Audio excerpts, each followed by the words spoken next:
Jy is meer as jou omstandighede. In Numeri 13 lees ons die verhaal van die verspieders wat die beloofde land gaan verspied en dan kom hulle terug om verslag te doen en dan is daar twee groepe. 10 van die 12 verspieders gee 'n negatiewe verslag en sê nee, die beloofde land is te groot, die mense is te groot, hulle sal dit nooit kan inneem nie. En dan 2 van hulle, Caleb en Joshua, gee 'n positiewe verslag. Numeri 13. Caleb het egter die manne wat met Moses praat stil gemaak en gesê, ons moet beslis optrek en die land in besit neem, want ons kan dit doen. 'n Mens wonder, hulle het dieselfde omstandighede in die land gesien.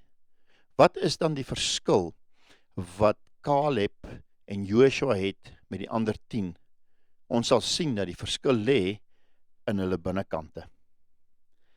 Het jy al agtergekom die maniere waarop jy oortuigings vorm? Daar is gewoonlik 2 maniere om verkeerde oortuigings te vorm. Deur te glo wat nie waar is nie, of deur nie te glo wat wel waar is nie. Mense is baie lief om oortuigings te vorm na gelang van 'n persoon in posisie se menings. Met ander woorde, dis 'n persoon wat 'n posisie het en hy het die posisie gekry omdat hy sekere meerdere kennis het, hy het 'n graad het, of hy is aangestel in daardie posisie en hy is veronderstel om beter te weet as wat jy veronderstel is om te weet. En dan is jy geneig om sommer daardie persoon se woord te neem en dan jou lewe volgens daardie persoon se oortuigings in te rig. Wie van ons het nie al daardie fout gemaak nie, want so het die persoon in gesag of die persoon met die kennis self 'n fout gemaak en ek het met 'n verkeerde oortuiging probeer om my lewe in te rig en ek het uiteindelik die prys daarvoor betaal. Of dikwels maak mense foute deur agter die groep aan te loop. Ons sê mos baie van mekaar, maar hoeveel duisende kan dan verkeerd wees? Kan almal dan verkeerd wees? Ja, almal kan. Onthou in 'n stadium het meeste mense geglo die wêreld is plat en hulle was almal verkeerd. Jy is self verantwoordelik vir die vorming van jou eie oortuigings, want jou oortuigings vorm jou lewe. Een van die foute wat mense ook maak rakende die oortuigings wat hulle vorm, is om te kyk na hulle omstandighede. Vra byvoorbeeld vir iemand, hoor hierso, hoe gaan dit met jou? En dan sal jy agterkom dat hulle sê, weet jy, dit gaan goed, en as hy die redes moet gee, waarom gaan dit goed, dan skryf hy dinge neer uit sy omstandighede uit. Of as jy vir iemand vra, weet jy, hoe gaan dit met jou? En hy sê, nee, dit gaan sleg. En jy vra die redes daarvoor, dan gee jy vir redes uit sy omstandigheid uit. Want ons maak hierdie fout dat ons dink dat as dit met my omstandighede goed gaan, dit met my moet goed gaan. Of as dit in my omstandighede swaar gaan, dit met my moet swaar gaan. Of as die omstandighede uitdagend is, ek dan daarvan moet terugdeins. Dit is nie waar nie. Want op hierdie manier minag jy een van die belangrikste vermoëns wat die Here vir jou gegee het, naamlik dat jy kan respondeer op jou omstandighede. En dit is die respons wat jy het op jou omstandighede wat uiteindelik die resultate in jou lewe gaan bepaal en nie jou omstandighede nie. Mens moet onthou, jy respondeer nie direk op jou omstandighede nie, maar wel op die oortuigings wat jy daaruit gevorm het. 'n Skoenmaatskappy stuur een van hulle verkoopsmanne na 'n nuwe dorp om te kyk of hulle daar 'n winkel gaan oopmaak. Toe hy daar in die dorp kom, toe sien hy maar al die mense in die dorp is skaalvoet. Hy gaan terug en hy lewer die verslag en hy sê, weet jy, help my ons maak 'n winkel daar oop nie, die mense gebruik nie skoene nie, hulle almal loop kaalvoet, ons gaan nie een skoen daar verkoop nie. Hulle stuur toe die volgende week weer 'n ander verkoopsman en hy kom in die dorp. Hy sien niemand het skoene nie en hy kom terug en hy lewer die verslag. Hy sê daar is ongelooflike geleenthede vir ons. Niemand daar dra skoene nie. Hulle almal gaan 'n behoefte hê as hulle weet wat se waarde die skoene wat ons bring vir hulle kan hê, gaan ons verskriklik baie skoene verkoop. Dieselfde dorp, dieselfde mense, dieselfde omstandighede, maar 2 verskillende verslae. Wat was die verskil? Die oortuigings wat die verkoopsman in die binnekant gedra het. En dit is presies wat ons sien, ook hier by die verspieders gebeur. Hierdie verspieders gaan op dieselfde land in, en hulle het voor die tyd die belofte van die Here gehad. dat dit 'n land is wat oorloop van melk en honing. Die land is van die Amalekiete en van die Enakiete en van die Jebusiete en van die Kanaaniete. Dit het hulle voor die tyd reeds geweet. En hulle het die land ingegaan en weet jy, dit wat hulle gesien het, was presies wat die belofte gesê het. Hulle het gesien, dit is 'n land wat oorloop van melk en honing. Hulle het gesien, dit is 'n land van vrug. Hulle het gesien, dit is die land van die Enakiete en die Jebusiete en die Kanaaniete. Hulle het dit gesien, dit is presies soos wat die belofte was. En ons sou kon dink, laat hulle kon terugkom met 'n verslag en sê, weet jy, waarlik hierdie land is soos die Here beloof het. Maar nou kry ons hier die verslag. Hierdie twee verslag.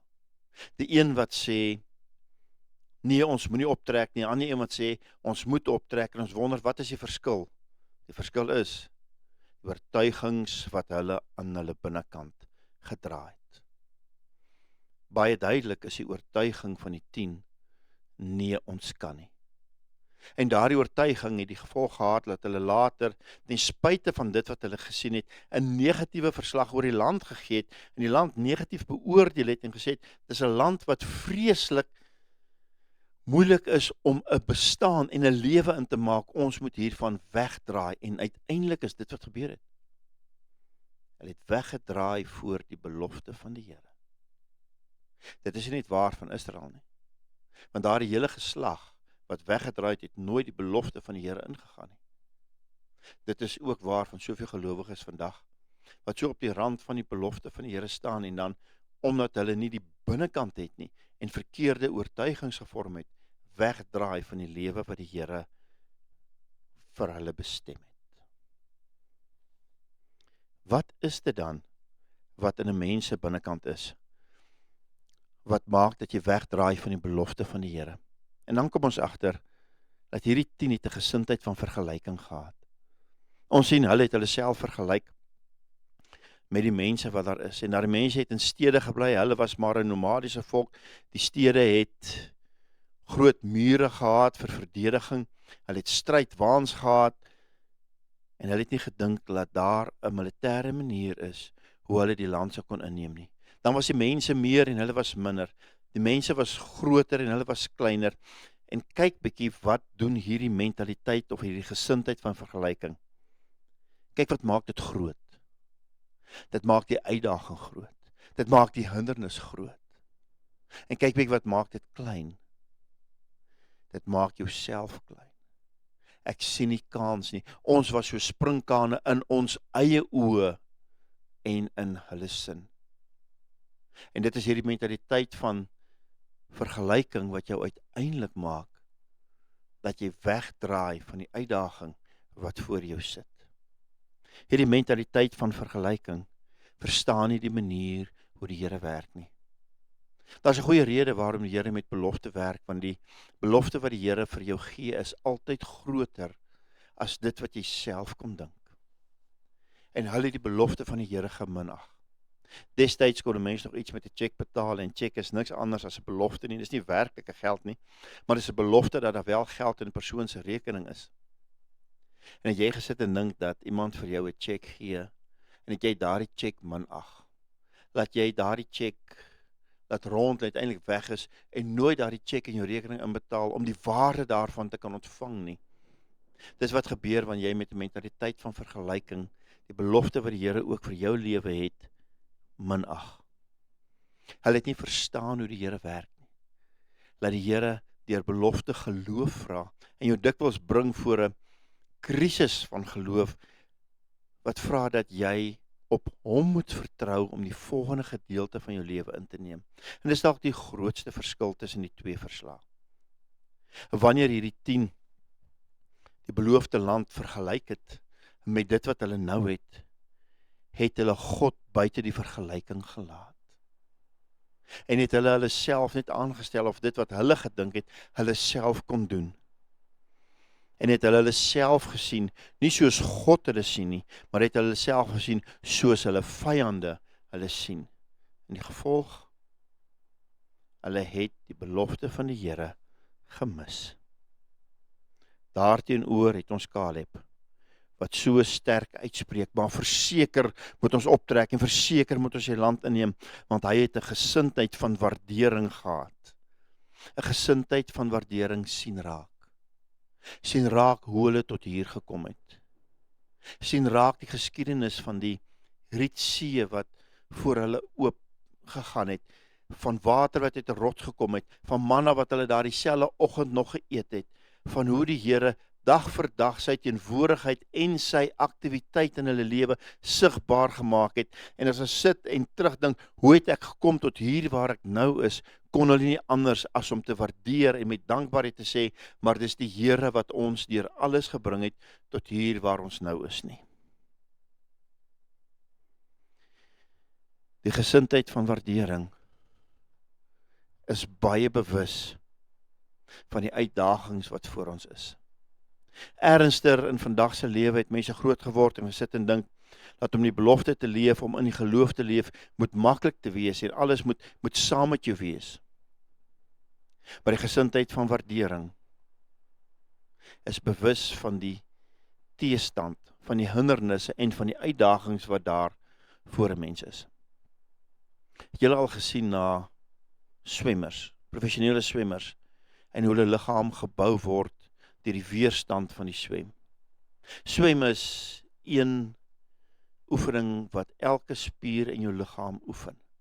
En dit is waarom die swemmers se liggame so ontwikkel, deur die weerstand wat die swem bring. En dit is wat veronderstel was om in die hele volk Israel te wees. Want die woestynreis was nie maklik nie. En daar was hulle veronderstel om die geestelike liggame te ontwikkel, wat hulle voorberei vir die lewe om die beloofde land in te neem. En hoe tragies is dit nie, dat dit by hulle net nooit gebeur het nie, en daarom dat meeste van hulle omgedraai het, om weer die woestynlewe te kies.